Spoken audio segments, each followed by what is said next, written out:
All right, let's welcome in right here Paige Dower. Paige, thanks for being back with us. Always. Mark Pancratz, thanks for being back. I'm glad that we haven't run the two of you off yet. Mark, you keep coming back for year after year. We appreciate it. Thank you. Tennessee, I'll tell you what, let's do the poll question first. Sorry. We got the poll question up there. And your questions are, and because there's no little orange lines, I can't read it from here. So you'll just have to guess what's in the lead. Can you tell what's in the lead right now? Yes. I need to go see my eye doctor. All right, your statement is, which statement is most true? This is your question today. Which statement is most true? Pick one of the six. The SEC was overrated, Tennessee was overrated, the playoff was overrated, or Ohio State was underrated, the Big Ten was underrated, the playoff was underrated, if you're really enjoying it. So any one of those six, whichever one is the most true to you, I want you to play, get your smartphone out, click the QR code, tell us what you think. I want to keep track of that stuff. We always appreciate you playing along with us at home. Hearthside Bank, got the logo, get right under that and play along. Or you can go to sportsource.tv, the polls button, and that'll take you right to the poll. All right, Mark, I kept waiting for this Tennessee team to kind of turn into the real Tennessee team. They didn't have an over-the-top. They had good names on their preseason schedule, their non-conference schedule, but it wasn't the typical Rick Barnes schedule where you're playing top 10 team after top 10 team. So I thought, this is a really good team. I don't think they're number one in the nation good. Then they go to Illinois. I thought that was going to be the first loss. Yeah. Then I thought, okay, well, Arkansas is going to give them a challenge. They beat the stuffing out of Arkansas yesterday. Jonas Adu looked like Jonas Adu in a big game when he was here. He disappeared. He was the meme of Homer Simpson disappearing into the shrubbery. And John Calipari got his usual when he plays Rick Barnes at Knoxville. What did Tennessee do right? Now, there wasn't much they did wrong, but what was the key to this one? Well, I think the physicality, the way we offensive rebounds. We had more offensive rebounds than they had rebounds in the first half, and we were just dominant with the physicality. I mean, even getting through the screening action, how we defended them on the ball, the physicality, it just took over.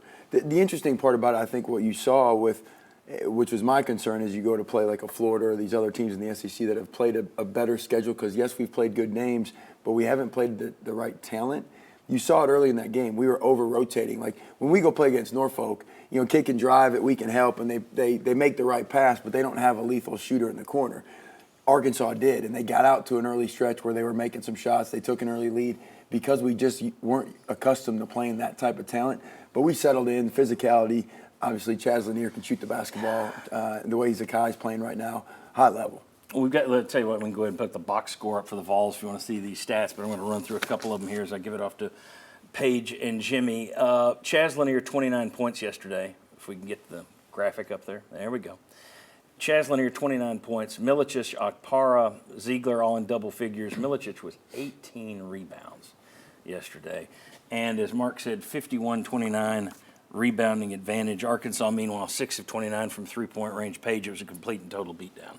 Yeah, and I think to Mark's point, when you were mentioning the rotation that they had early, I mean, Arkansas had their first 4 buckets of the game, and then they were able to adjust, and I think that's a testament to the team that they were able to find a quick adjustment, able to settle in, and then have that perimeter presence. With Igor, I think the physicality they brought on the rebounds, he had 18 total rebounds, which was the most since March 23rd, I think, 2014. So it's been a long time since we've had a player like Igor Milicic, but just their ability to play with the physicality. Rick Barnes, after the game's like, if I could bottle up the DNA of all of our players, man, would he ever. And, of course, leading that Sakai Ziegler. I think so much of what he does doesn't necessarily show up in your box score, but their physicality, like you said, Mark, I think is the biggest difference. I don't think when Tennessee got Milicic, they thought he'd have an 18-rebound game. He has really brought it on the boards. He's had 3 consecutive games where he's had at least 10 rebounds. And the thing that impresses me about Tennessee is they can beat you in so many different ways, whether it's offensive rebound, whether it's defense, whether it's Chaz Lanier shooting. And I was surprised that Rick Barnes had said that Lanier's a better pure shooter than Dalton Connett. I thought that, and I'm not arguing with it. Yeah. I just thought it was pure shooter versus scorer. Yes, exactly. So, but yeah, this team can beat you in so many different ways, and what they did to Arkansas just completely took them out of their game. The offensive rebounding was impressive. The one thing though from Tennessee, I think they need to try to figure out how to build a little bit more depth. They've had an injury, they've had a departure, they've had a guy that's been in and out of the lineup for personal reasons, whatever. So that would be a little bit of a concern for me. We showed that last week on the show when you compared this year's Tennessee team to the 8 teams, including Tennessee, that made the Elite Eight last year. You've got the smallest rotation. You're playing the fewest bench minutes of those 8 teams that made it last year. But last year's team was another one where we spent the year saying, this team can beat you in so many different ways. And now you got it for a second straight year, which makes you feel pretty good about the trajectory of this team. Yeah. Go ahead. And I know we'll talk about Igor in the next segment, but Felix, because you got to see yesterday the person that he replaced, right, in Adu. And the difference between Felix and Adu was the way that Felix could get out in ball screen defense with more explosiveness, get out there and hedge better, and then even in our offense, the roll action. He's getting so many lobs up to the season because he can get out to set the screen, and then he rolls much harder than Adu. We saw yesterday Adu jogs out to set a ball screen, kind of jogs back, and then not to mention the lack of physicality. Felix doesn't get the credit that he deserves in the way that this offense is moving.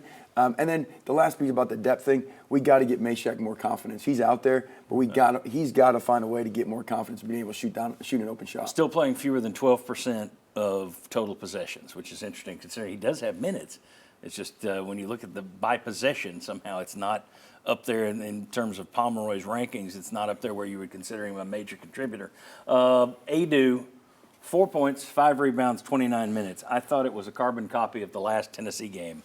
We saw him play against Zach Edey, where it was just like, I got nothing.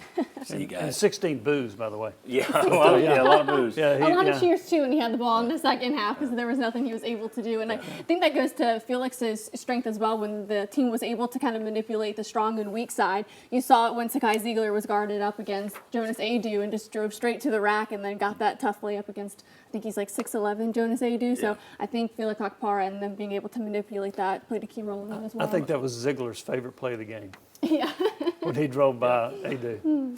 We will talk more about Akpara and what's happened since Adu and Owaka, who were your 2 inside guys last year, what's happened with this inside game. We've got some interesting numbers that are going to show you how it's better, why it's better, we'll talk about with Mark.